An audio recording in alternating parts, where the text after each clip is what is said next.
Alright, yeah. The reason why I picked the word vessels was especially in terms of like the way my relationship with God has been and the way like I have been. A lot of it has been me like a vessel for God to use.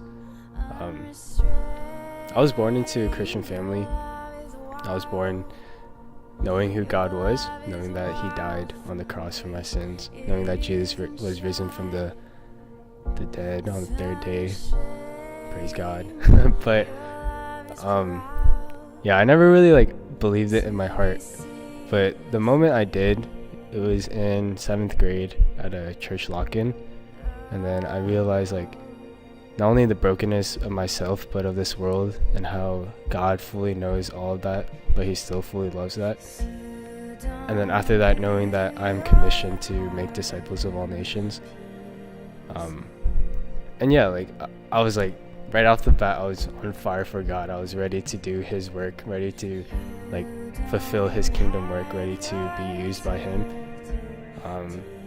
But a lot of it, and a lot of the times it hasn't been that. Through this process of sanctification, I realized that me being the vessel I am and is still really fragile, and in my fragility I was broken many times by God. I was humbled. I thought that now that I'm a Christian, that I can just do whatever I can do on my own, thinking that everything will honor God, but it doesn't. Knowing that in my weaknesses, like God is still sovereign, and knowing that I need to empty myself of my pride and of my stature and all the things that I have ever thought of, and then give it all to God. And that's what God has been doing like these past years after I accepted him. In this process of sanctification, God taught me that it's not myself that does anything, but that it's all God. That even in my unfaithfulness, God is still faithful. And yeah, that he's been in this process of like emptying myself, of breaking me down, of rebuilding me and my pieces together into making a vessel that is able to humbly submit to him and humbly submit to his will. And yeah, it was in my fragility where God's sovereignty was really evident.